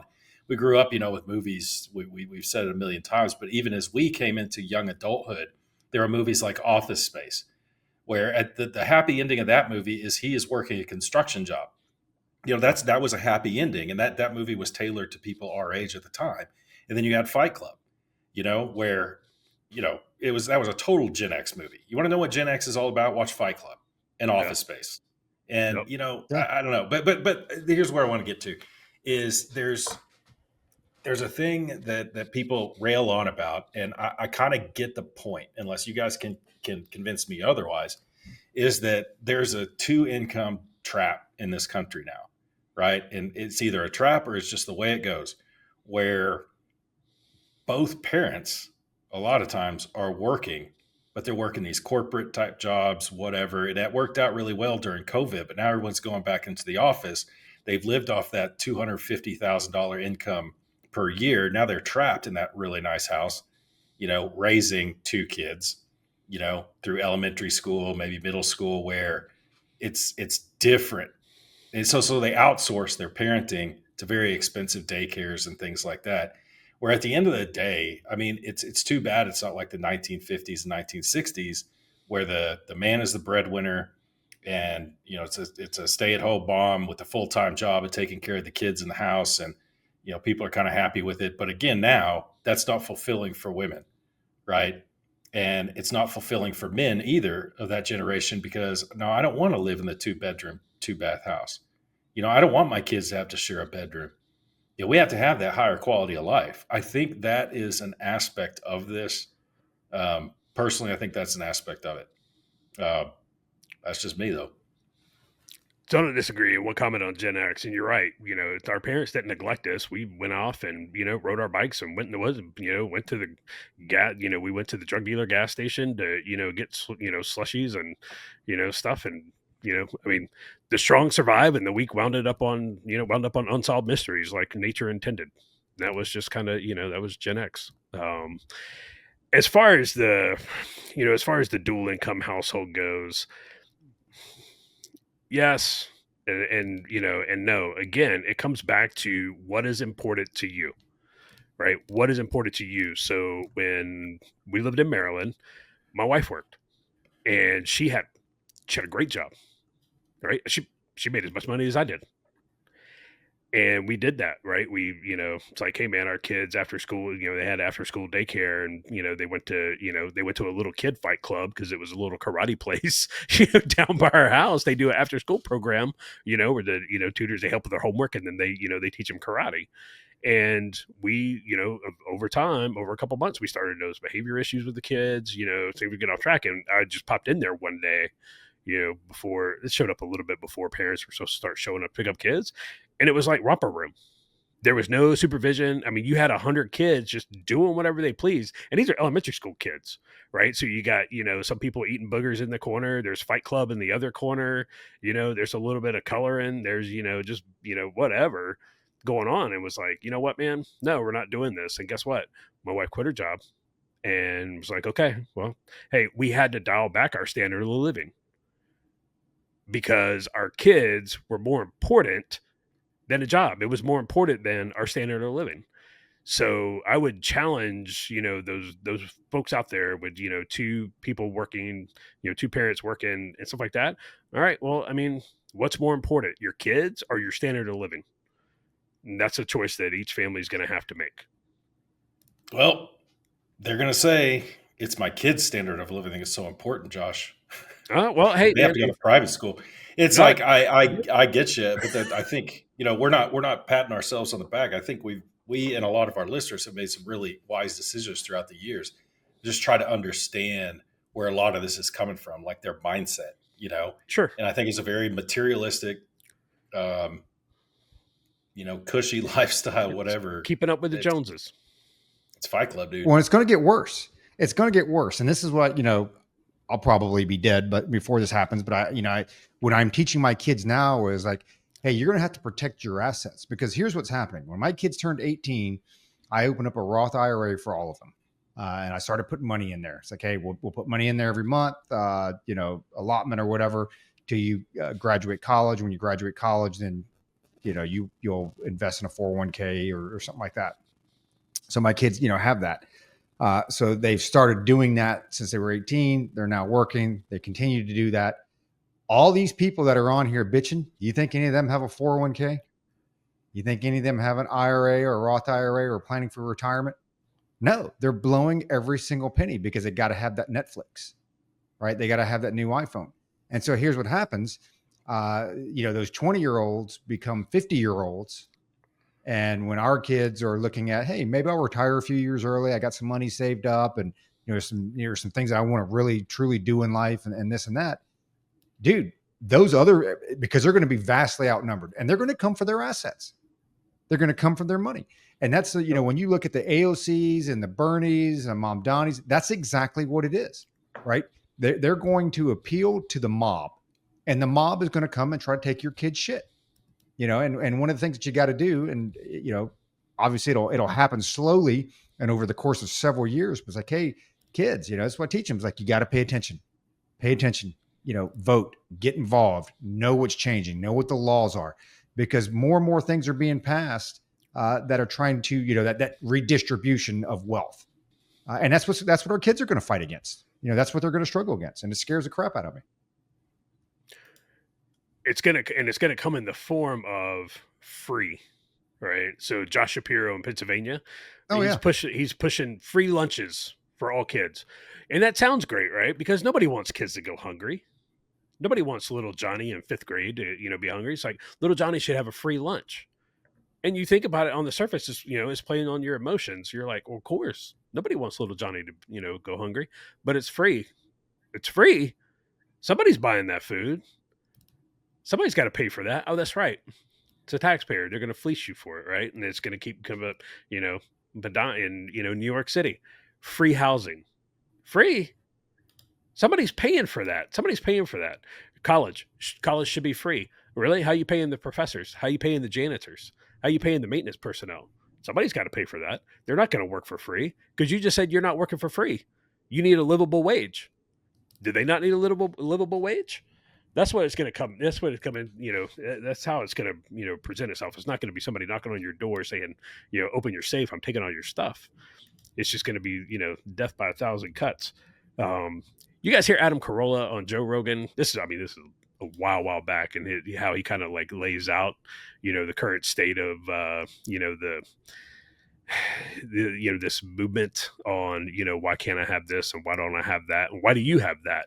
Right. And he bakes it out, and it's like, a dad's out with on a walk with the son, and they see Mr. Johnson drive by in his big black Cadillac, and he lives at the house on the top of the hill. And back in the day when we were coming up, our dads were like, hey, you get a good education, you sacrifice, you put your nose to the grindstone, you could drive a big black Cadillac, and you can live on top of the hill one day. And now it's, well, why does Mr. Johnson need that big black Cadillac? Why don't I have the big black Cadillac? Let's go throw rocks at it. Right. And that's the mentality of a lot of people today. People are, lamenting. That news article just came out about Elon Musk. He's going to, be worth over 400 billion now. And, he's projected to be the first trillionaire by, I think, 2027. And people are like, he shouldn't have no more than $1 million. Nobody needs more than $1 million. So you take that away, it's like, why don't you go put together a space program? Why don't you go build some electric cars, and maybe you'll be a millionaire and a billionaire one day. No, no, no. That's right. You want his stuff. He shouldn't have that. Why does he have that? That's it's it's a poison. It's a cancer, and it's destroying society now. And it all started with the grunge movement. The real quick, and it's a little bit off topic, but you brought up the minimum wage thing. So I think it came out yesterday. So, California's been increasing their minimum wage, certain amount of percentage every year. They've already estimated that it has cost Californians 18,000 jobs because of the increase in minimum wage. Yep. I can't believe I forgot his name. Micro gave a speech, and Luke, I want to get your thoughts on this. You know how everybody, remember the whole learn to code thing? Guess what's coming for the coders? AI. So, hey man, if you're coding, you might want to find a new profession, or you might want to get really smart on how to leverage AI because it's coming for your job, right? And guess what? Yeah. Guess what AI is not coming for? It's not coming for plumbers. It's not coming for pipe fitters, welding, stuff like that. It's not coming for that stuff. It's just coming for all these AI jobs, or all these, cybersecurity tech jobs.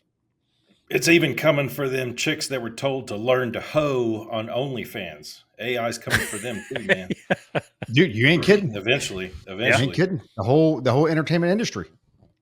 Yeah. Well, I'm still holding out hope that there's going to be a energy renaissance in this country. I think we're seeing the signs of it right now. And that energy, the reason there's going to have to be an energy renaissance is, number one,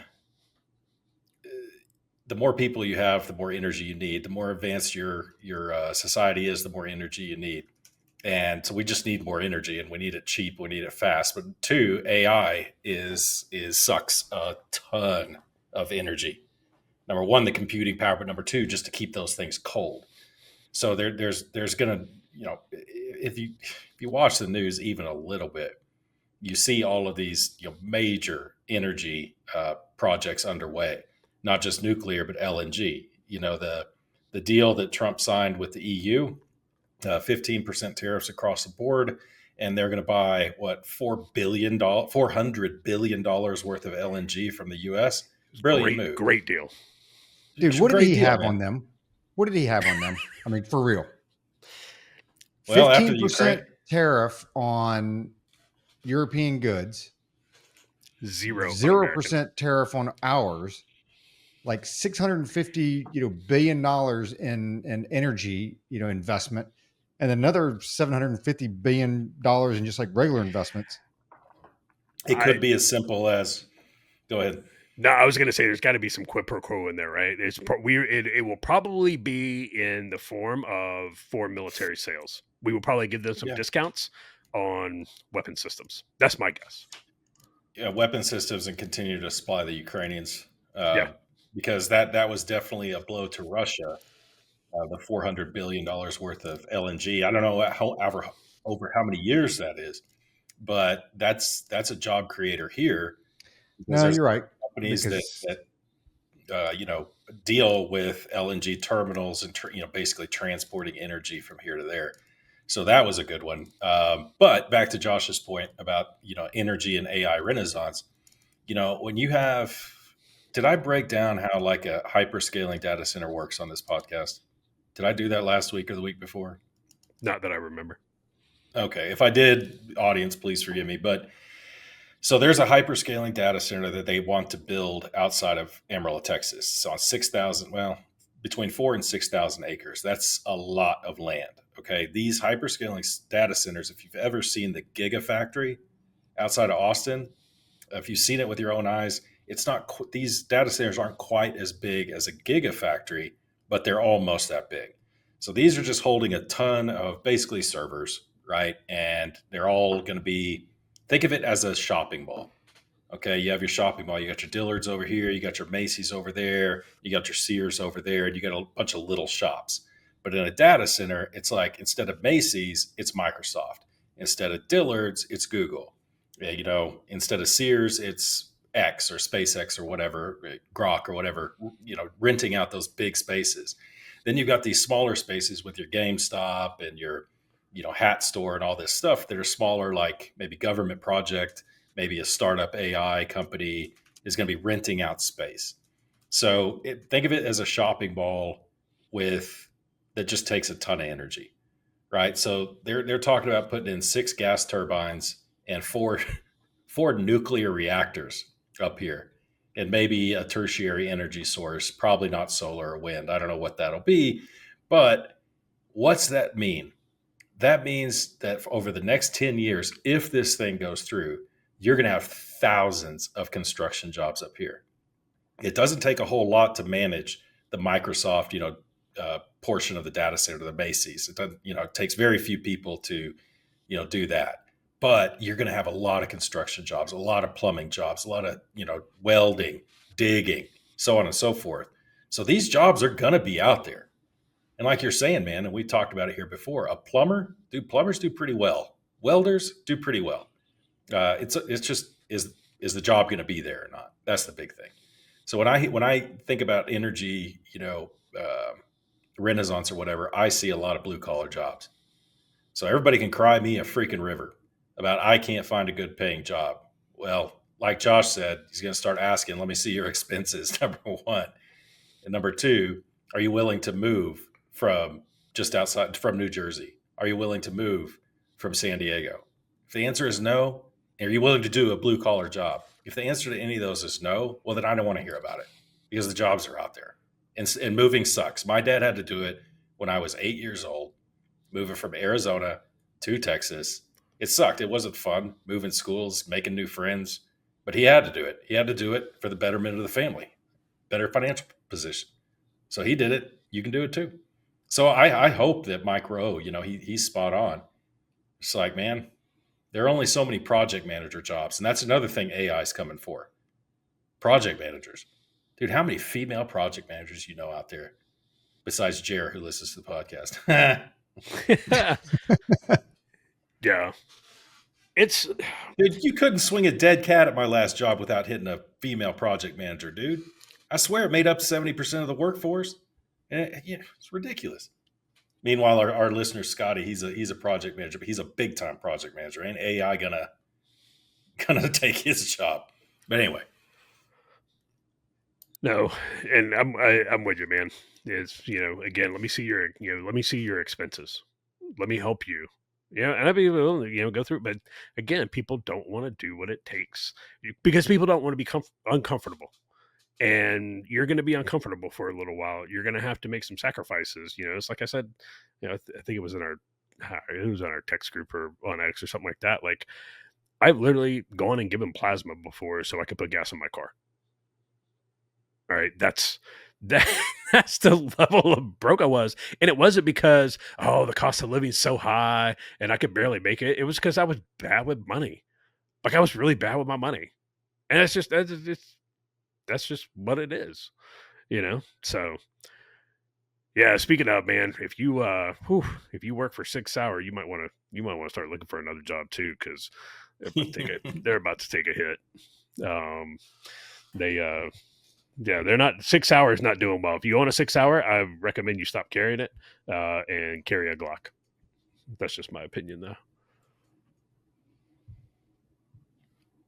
Roger's seething. I'm not seething at all. I disagree. I actually read I read a lot into it after, Josh brought up some good points, stuff like that.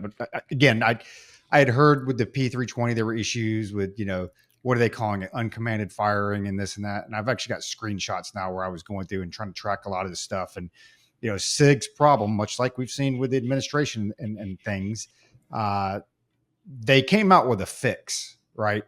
But the fix they didn't call it a fix. They said it's a voluntary upgrade is what they do. And I've got pictures of both of them. So when you look at the left and the right, like right now there's this one going around, The guy's like, this is the 4th time in a row. He shoved a fucking drywall screw up in the trigger wheel and was like, see, with this kind of pressure in this, it just goes off. I'm like, yeah, because I always shove drywall screws up in my trigger well. From what I can tell and what I've seen, and I'll shoot you guys both the pics that I pulled out of this video, because there is a huge difference. And I think when you look at calling it a voluntary upgrade versus, hey, if there truly was a flaw in it.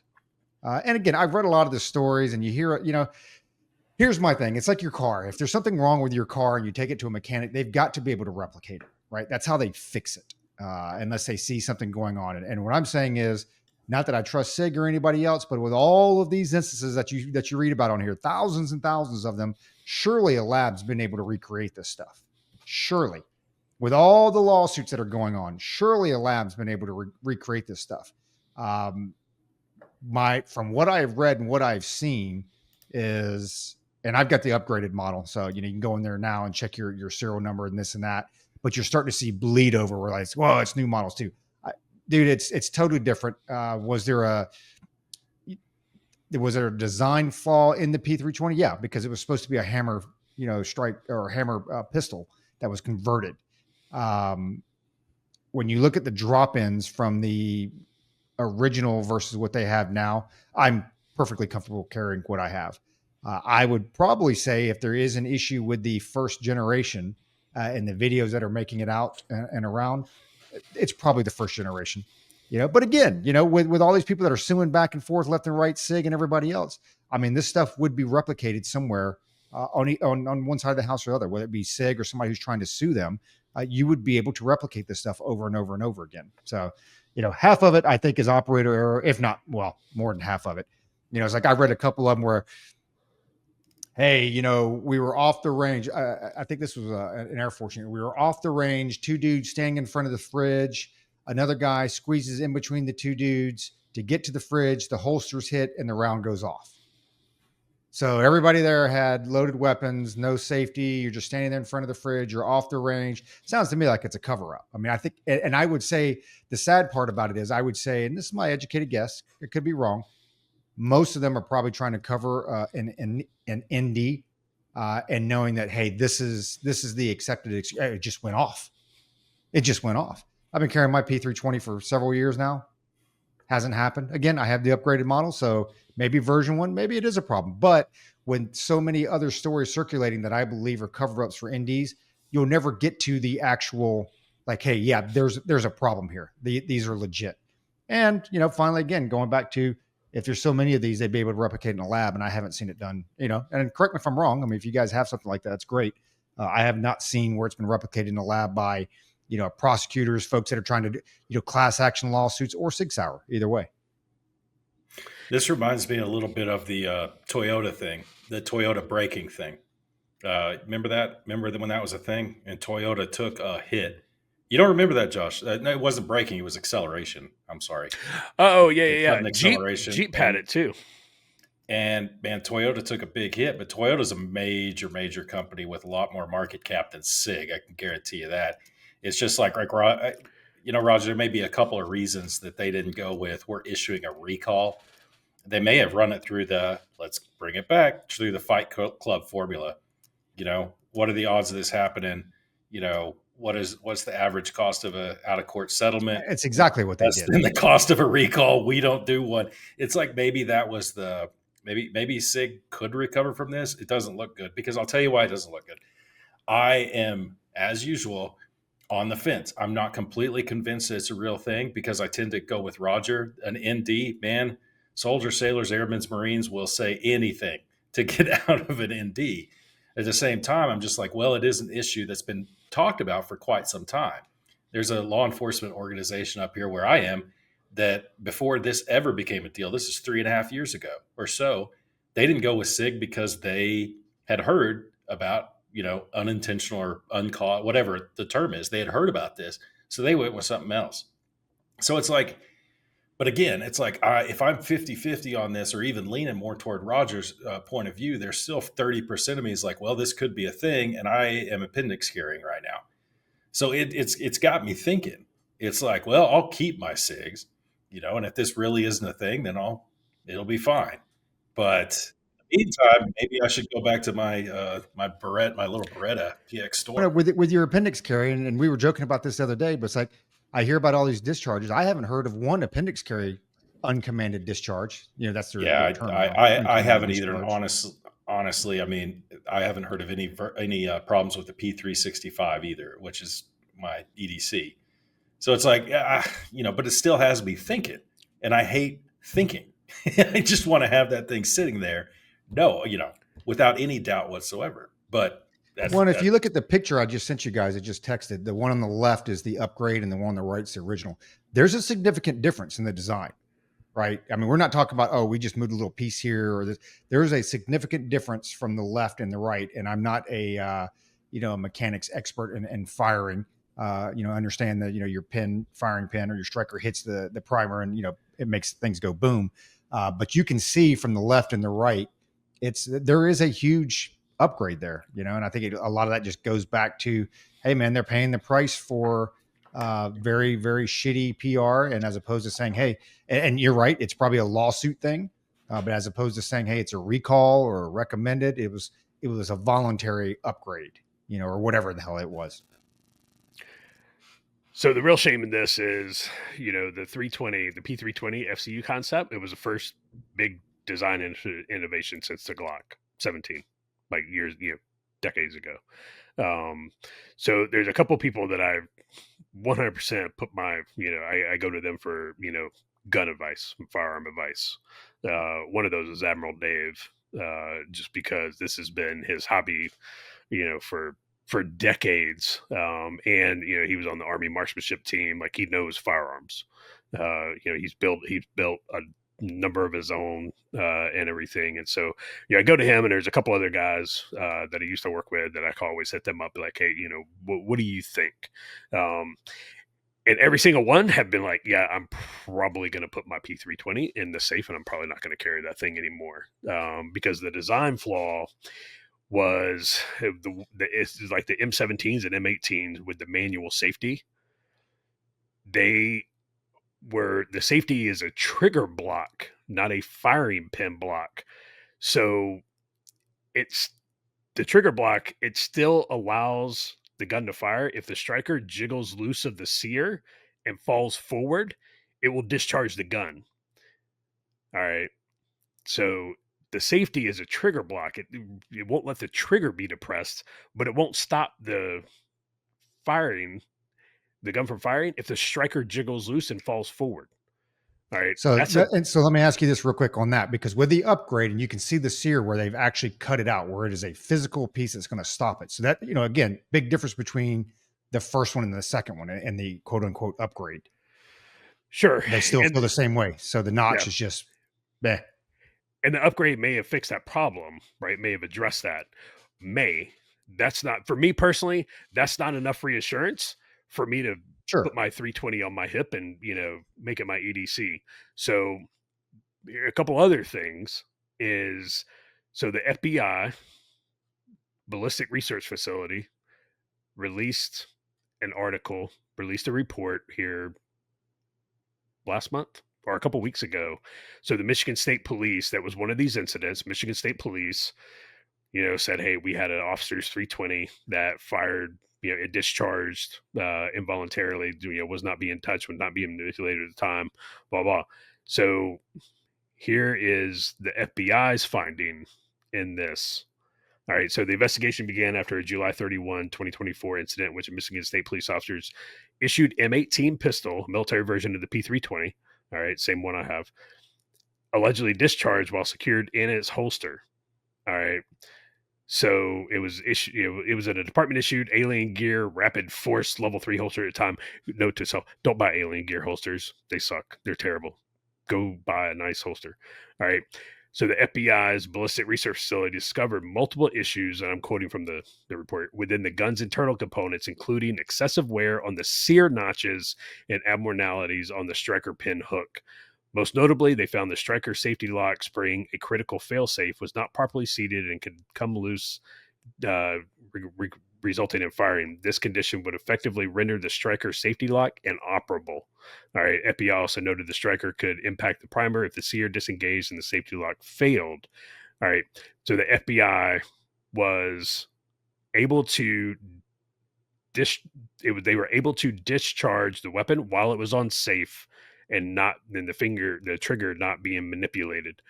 Guess who declined to participate and cooperate in that safety investigation by the FBI's ballistic research facility? SIG. The FBI mentioned that SIG would not cooperate and did not participate in that. Were they able to get the SIG fire? also, I thought they said they weren't able to replicate. And I could be off. I'm just going off record. I didn't think they were able. I'll text you the report right now. Like this is what this what the report is. And here's the other case with this. If everybody remember, I don't know if you may remember or not, but a year ago, guess where SIG outsourced the making of some of its components that goes inside its firearms? India.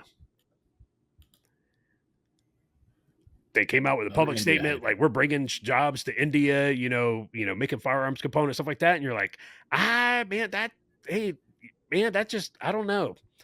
Like, that's where I go, I call Dell for IT support and then Paul from Mumbai gets on the phone. I don't know if I want Paul in Mumbai making my internal pieces and parts for my firearms. What was that FBI thing called that you were talking about? The FBI Ballistic Research Facility. I wonder, is that the same facility that's trying to figure out how Thomas Crook's the ballistics on that? Possibly. And now again, I don't I don't say no, and I'm not saying because this is from the FBI, like this is the gospel. I'm just saying that there's enough doubt in my mind that I'm not carrying my 320. And I'm probably going to be very hesitant to carry my 365 XL, which I love. That thing. Well, I think the 365 though, I think that from the ground up was different. And I think you're probably spot on with, if you're having to dig for reasons to carry it, maybe you shouldn't.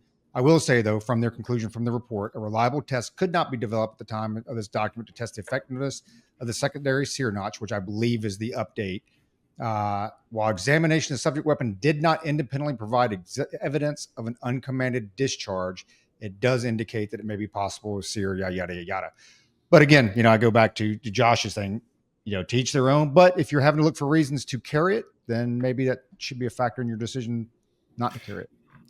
I had a Beretta PX Storm years ago. It was not the compact, but it is a compact pistol, right? And it just looks so cool, man. That PX Storm is just a cool looking little pistol. But dude, I just could not get my accuracy down with it. And I probably went through 100 rounds and I was like, this is garbage. I'm going to sell it. I'm thinking about, picking up another PX Storm and just getting good at it because I did like it. And I'm a Beretta guy anyway, dude. I learned to shoot, I learned to shoot handgun on Beretta. I've had a few of them over the years.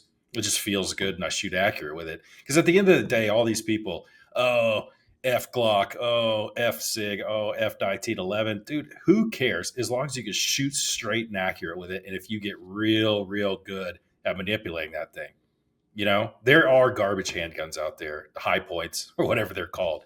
Yeah. But, if you get good at something and it's reliable and you shoot straight, what difference does it make? It doesn't make any difference at all. Problem is it takes at least 1,000 rounds to even start getting comfortable with a new handgun or different platform. I will say 16 rounds of 9mm is better than 7 rounds of 45. A 1911 is a terrible everyday carry gun. I agree. Well, even my P320 is too big. The M18 is too big for me to everyday carry. I carry damn Smith & Wesson, so it's my M&P 2.0 or whatever it is. That's the one I carry every day. Right. I do a summer and winter gun, right? I get a little bit bigger in the winter because I can carry full size because I'm, hoodies and jackets and stuff. And in the summer, Josh's winter carry is a 249. I wish, 240 Bravo. Yeah. God, dude, I wish. Did you see they came out with this quad? It's like a quad minigun, right? And it fires, I think it's 12,000 rounds a minute. Oh my Lord. It's ridiculous. It's civilian, right? Yeah, dude, I think one basic load is $100,000 of ammo. on this thing. But it's, you got the money, man. It's something. If I was Elon Musk, dude, I would have I have ridiculous weapons. I know how to make a cool transition to the next topic right here. So Do it. I've said on the podcast before that I've watched the movie Predator probably more times than any other movie except Aliens, maybe. That's real close.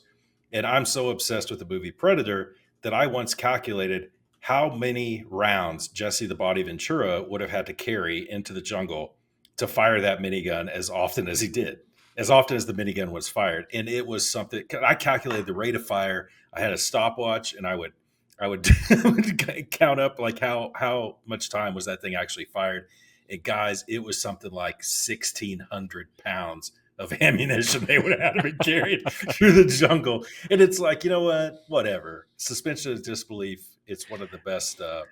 It's one of the best suspension of disbelief movies there ever was. And Yeah. speaking of Jesse the Body, I mean, I was gonna just say real quick, like, I mean, yeah, I guess it's like that guy can never carry 1,600 pounds. This is so fake. It's like there's an alien in the woods that is running around killing everybody. Like, I just that's a cloaking device. You're hung up on the poundage Whatever, of the man. ammo. Okay. Oh, I know. Roger suggested going an hour, and I was like, "Nah, man, no, we got to do a full one just for Darren, if not for anyone else." So Jesse the Body, transition right into, Ozzy Osbourne. That's a loss. I get it, but honestly, I counted up how many Ozzy Osbourne songs I really like, and it's only about 6 or 7. I admire what he did for the art and everything, but in my book, he doesn't hold a candle to Hulk Hogan, who passed this past week and said 71 or whatever, heart failure. I heard he like that. went in for an operation, got an infection, just went downhill, and eventually had heart failure. That's what I heard. But dude, what a hit, man. What a hit. Yeah, I think when you look, and it's sad with this generation because one, it just makes you realize how crappy modern wrestling is, sports entertainment, compared to back in the 80s and the 90s. And it's just like with everything else. I mean, one of you guys said that we actually grew up in the greatest generation when you look at our music and TV and sports, athletes, all that stuff. But when you look at Hulk Hogan, one, transitioning from wrestling to, the big screen, right? And actually bringing celebrities into sports entertainment. I mean, he was able to kind of build that bridge and really help the WWE blow itself up. That as well as merchandise, with the t-shirts and things that he was selling. But then also when you look at like the storylines, right? When he goes to WCW and he starts the NWO, I mean, that's probably one of the greatest heel turns in all of sports entertainment history, and then you can go back to the Andre the Giant body slam and that stuff where the torch was passed. But just when you look at the guy and what he did over the course, especially in his early years, WWE would not be where it's at now if it wasn't for him. I mean, that's it, plain and simple. And unfortunately, I think, they found some video back in 2017 or whatever it was, where he dropped, a racial slur. And again, I didn't hear it. I didn't see it. I don't know the context of it. And, obviously don't condone it, but you've got some folks out there that are trying to write off everything based off of that. But I think when you look at his body of work and what he's done for the wrestling industry, sports entertainment, it's, they definitely would not be where they're at now if it wasn't for that man. I mean, it's a big loss. Yeah. And we grew up the same way, watching wrestling and watching, and we've talked about it on the podcast before, and our favorite wrestlers and events and stuff like that. And, Hulk Hogan was the guy, like he was America, like he was the United States, right? In the 80s, Yep. Coming out, waving the flag. Iron Sheik. Hulkamania, yeah, and he's doing the leg drop on the Iron Sheik, and Nikita Koloff and everybody. It was like, man, he came out, and yeah, you had the heel turn and you had the NWO and all that nonsense, but at the end of the day, like it was Hulk Hogan and Hacksaw Jim Duggan and everybody in it, but it was like he was America. Right? He truly was an icon, and I remember when he scoop slammed Andre the Giant at WrestleMania 3. Like I was a kid, man. Like I probably came off the couch and was like, "Yeah, it was the best thing ever." And yeah, to hear him passing away. Oh man, that yeah, that sucked because that Yeah. was a big piece of my childhood right there. And Hulkamania and all that stuff. It was just it. And what really sucks is it doesn't get any better from here, right? Because you start thinking about it and you're like, you guys are old, right? I'm 48, and you know we're gonna start a lot of those. Think about the others, right? Think about the other folks that we grew up with watching and was like, oh man, it's so awesome. I love this guy. It's probably gonna start happening more and more often. As we get old, as we age out. But yeah, man, Holcomb, that that sucked. That sucked. I mean, I well, growing up, I did watch professional wrestling. I did watch it, but it was very, we didn't have cable or anything like that, so it was very regional, super regional. Where I was, even in Phoenix back in the day, it was regional back then. I don't remember what market that was that they showed in Phoenix, but there was nobody like Hulk Hogan. There was nobody like that. And then we moved to Texas, and it was all. I get this all wrong. Y'all probably know it, but the the Texas based one with the Von Erichs. So occasionally I would get to see the Ric Flairs and stuff like that. But Dusty. it was very regional back then. Dusty Rhodes, 100%. But man, when I went to see Rocky 3 and it was Thunder Lips, that I was like, holy crap. And my dad's like, yeah, that guy's a WWF wrestler. And I was like, you gotta be kidding. Because I'd never seen anything like that. It'd always been on my TV, and here I am in the movies, and this just enormous beast of a man. I didn't know back then that Stallone's only 5'6", but it didn't matter. I mean, that was amazing. And Stallone fought to get him in that movie. And I'll argue to this day, that was his coming out. That was Hulk Hogan's true coming out. And it's a testament to how good of a entertainer he was, because he came out of Thunder Lips real quick. Now, remember Tiny, the cross-eyed guy that was in the movie? Zeus. Lister. Zeus. Yeah. He could never come out of that, but Hulk Hogan went from a heel and Rocky, everybody's hero back then, Rocky, Rocky, Rocky, and this guy just beat the crap out of Rocky to a draw. He came from being the ultimate heel in the movie to Hulkamania in a matter of a year. It was, or maybe a year and a half. Amazing. And like Josh says, man, it's just like that was he was part of that 80s masculine thing you look up to. Bigger than life, larger than life, muscular, good looking, whatever. Schwarzenegger, Stallone, I'll even lump Bruce Willis in there. It's just now seeing them all go, and Bruce Willis has, really bad dementia. Yeah. It's a shame, man. It's truly the end of an era. Have you seen the little video clip where they were like, hey, this is 90s wrestling for you? And they were talking about masculinity. And it's like, the black and white grainy NWO. And it shows Hogan. He's already turned bad guy. He's walking down the aisle. He's got Dennis Rodman there. The crowd's going wild. They're smoking cigars. It's like, man, that was America. You know what I mean? It was like they were just badasses. And then you look at that and they were showing some pictures of like modern day wrestlers. It's like, man, what happened? I think, Josh, you always talk about like the Japanese culture and the samurais to, Pokemon, whatever the hell they're doing now. It's like you look at that and then you look at today's product. You're just like, what happened, man? Like, where did we go wrong somewhere? The Bolo Young to K-pop. Yeah, Bolo Young, right? That's his name. Yeah. What goes, it's, oh man, we could go another hour talking about what happened, but yeah, you just don't, remember, so we were talking about it a couple episodes ago after the floods in Texas, that Coast Guard rescue swimmer who, rescued all those kids. They showed him, he was in Congress, right? They got him up to Congress and he's standing there and he's shaking Susan Collins' hand, right? Which Susan Collins is she's a deplorable person. But you're standing there and you're looking at this guy and it's like everybody's fawning over him, wanting to get a picture with him, stuff like that. And it's like, you have spent your last, decade of your career in elected office denigrating men like him. Just denigrating men like him, right? And, talking about, toxic masculinity needs to be wiped from the face of the earth and blah, blah. And it's like, no, what you need, and the Sydney Sweeney, I'm going all over the place here. The Sydney Sweeney American Eagle ad, did you guys see that? Love it.